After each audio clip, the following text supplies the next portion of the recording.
প্রাণের দাবি।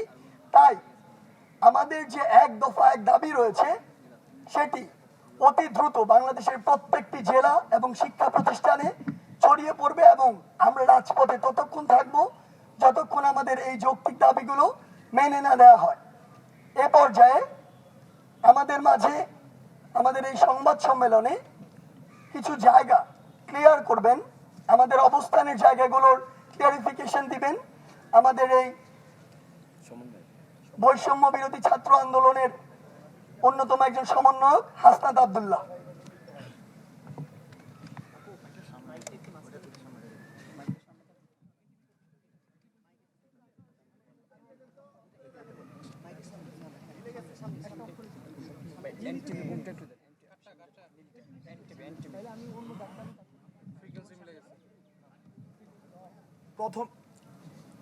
প্রথমে যে বিষয়টি আমি ক্লিয়ার করছি সেটি হচ্ছে, আমরা যে আন্দোলনটি চালিয়ে গিয়েছি, আন্দোলনটি চালিয়ে যাচ্ছি, এটি কোটা বাতিলের আন্দোলন নয়, এটি কোটা বাতিলের আন্দোলন নয়। পুনরাবৃত্তি করছি, কারণ বিভিন্ন সময়ে বিভিন্ন গণমাধ্যমে এবং বিভিন্ন পত্রিকাতে আমরা দেখেছি, সেক্ষেত্রে বিভিন্নতা দেখা দিয়েছে দাবির ক্ষেত্রে।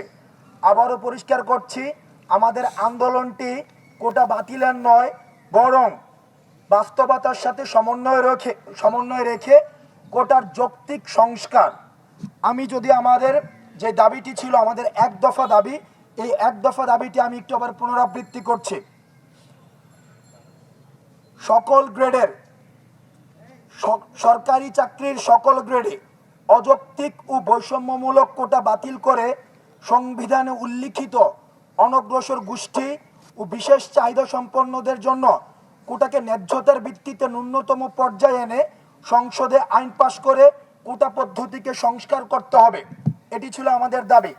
এখন প্রশ্ন থেকে যায় যে ন্যূনতম পর্যায় বলতে আমরা কি বোঝাচ্ছি। 2 নম্বর বিষয়ে একটা প্রশ্ন থেকে যায়, আমি প্রথম 2 নম্বর বিষয়ে প্রশ্ন থেকে যায়, যেটা নিয়ে আমরা অনেক সময় সবচেয়ে বেশি প্রশ্ন ফেস করেছি, মিডিয়াতে সবচেয়ে বেশি প্রশ্ন ফেস করেছি, যে আমরা মুক্তিযোদ্ধা কোটার বিরোধিতা কিনা। অনেকেই আমাদেরকে এইভাবে ফিঙ্গার পয়েন্ট করা হয়েছে যে এই আন্দোলনটা শুধুমাত্র মুক্তিযোদ্ধা কোটার বিরোধিতার জন্য হচ্ছে আন্দোলনটা করা হচ্ছে।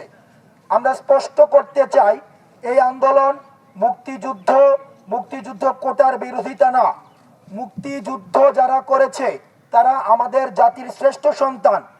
আমাদের জাতির শ্রেষ্ঠ সন্তানদের জন্য যে কোনো ধরনের রিওয়ার্ড সরকার থেকে যেটা দেওয়া হবে, আমরা একজন সচেতন নাগরিক হিসেবে যে বাংলাদেশকে ধারণ করে, যে বাংলাদেশকে বিশ্বাস করে, যে বাংলাদেশকে ভালোবাসে, যে বাংলাদেশকে ওন করে, সে কখনো মুক্তিযুদ্ধের প্রশ্নে এবং মুক্তিযোদ্ধাদের অবদানের প্রশ্নে সে কখনোই আঙুল তুলতে পারে না।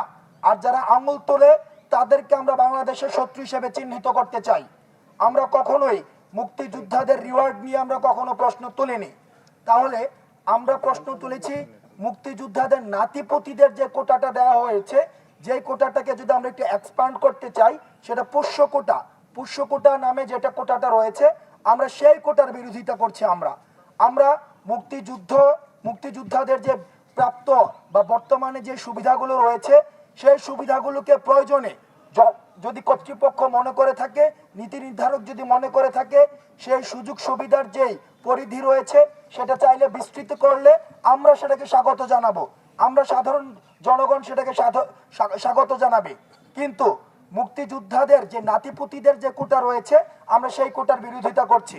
আবার আসে আমাদের দ্বিতীয় পয়েন্ট, ন্যূনতম পর্যায় বলতে আমরা কি বোঝাচ্ছি। ন্যূনতম পর্যায় বলতে আমাদের একটা বিষয়, আমরা যখন এই আন্দোলনটা শুরু করেছি, এই আন্দোলনটা এখন গণমানুষের আন্দোলনে পরিণত হয়েছে। অভিভাবকরা সেখানে সংহতি জানাচ্ছে, কৃষক সংহতি জানাচ্ছে, শ্রমিক সংহতি জানাচ্ছে, আমাদের রেমিটেন্স যোদ্ধারা সংহতি জানাচ্ছে। কারণ সবাই নিশ্চিত হতে চায় তাদের সন্তানদের তারা যে উদ্দেশ্যে পড়াশোনা করাতে চাচ্ছে, তারা যেন পড়াশোনা শেষে একটা নিরাপদ কর্মসংস্থান নিশ্চিত করতে পারে। এই নিরাপদ কর্মসংস্থানের জায়গা থেকে তারা দেখেছে যে কোটা একটি বাধা, সেই জায়গায় কোটাকে তারা একটি সমস্যা হিসেবে চিহ্নিত করেছে।